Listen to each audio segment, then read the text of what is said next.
আসসালামু আলাইকুম প্রিয় ডিফেন্স লাভার বন্ধুরা, মাসুদ ডিফেন্স ব্লগ থেকে আপনাদের স্বাগত জানাচ্ছি। আসসালামু আলাইকুম রহমতুল্লাহ।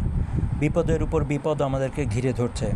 দেখুন, কোনো দেশের বিমান বাহিনীর নিয়ম হচ্ছে, যদি কোনো যুদ্ধ বিমান কোনো কারণে বিধ্বস্ত হয়, যতক্ষণ পর্যন্ত না ওই যুদ্ধ বিমান বিধ্বস্ত হওয়ার সুনির্দিষ্ট কারণ প্রকাশ না পায়, ততক্ষণ পর্যন্ত ওই সিরিজের সমস্ত বিমানকে গ্রাউন্ডেড করে রাখা হয়।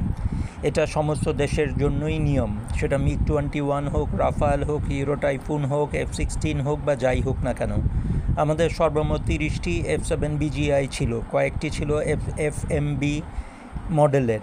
এখন দেখুন, আমাদের একটি যুদ্ধ বিমান, একটি প্রশিক্ষণ বিমান বিধ্বস্ত হওয়ার কারণে, নীতিগত কারণেই আমাদেরকে বাধ্য হয়ে আমাদের F-7 যুদ্ধ বিমানগুলিকে গ্রাউন্ডেড করে রাখতে হবে। এদিকে আমাদের আটটি MiG-29 বিমানের মধ্যে মাত্র 3টি সম্পূর্ণ সচল রয়েছে, বাদবাকিগুলির ইঞ্জিন এখন পর্যন্ত রেট্রোফিট করা হয়নি। আগস্টের মাঝামাঝি হওয়ার কথা, অর্থাৎ 18 কোটি মানুষের একটি দেশের জন্য এখন বাংলাদেশ বিমান বাহিনীর কাছে আছে মাত্র 3টি MiG-29 যুদ্ধ বিমান। Yak-130 দিয়ে আপনি যুদ্ধ করতে পারবেন না।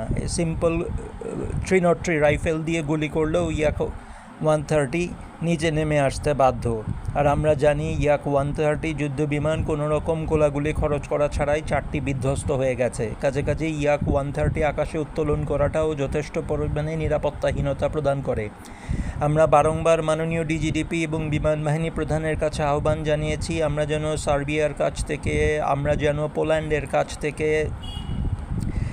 MiG-29 রিফারবিশড করে 18টি MiG-29 যুদ্ধ বিমান নিয়ে আসি। তাতে অন্তত স্টপ গ্যাপ হিসাবেও আমাদের যুদ্ধ বিমানের চাহিদা কিছুটা পূরণ হবে।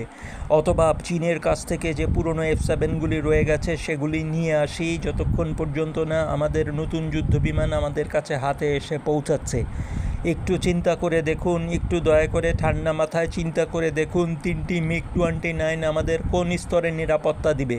এটি কি সামরিক বাহিনীকে সাহায্য করবে? এটি কি বিমান বাহিনীকে সাহায্য করবে, না নৌবাহিনীর প্রয়োজনে 3টি MiG-29 সাহায্য করবে?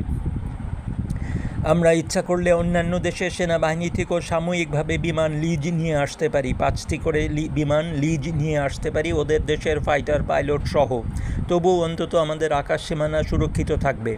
ইউরোফাইটার, টাইফুন এবং রাফায়েল কেনার সিদ্ধান্ত আত্মঘাতী, কারণ হচ্ছে এগুলির ফ্লাইং কস্ট এত বেশি, আমরা দেউলিয়া হয়ে যাব। এর চেয়ে যথেষ্ট পরিমাণে ভালো হচ্ছে জেট-10CE এবং সাব গ্রিপেন। দেখুন, একটু ঠান্ডা মাথায় চিন্তা করে দেখুন, জেট-10CE এবং সাব গ্রিপেন আগামীর দুনিয়াকে নিয়ন্ত্রণ করবে। জেট-10CE এবং সাব গ্রিপেন আগামীর দুনিয়াকে নিয়ন্ত্রণ করবে। সবাইকে ধন্যবাদ। আসসালামু আলাইকুম রহমতুল্লাহ।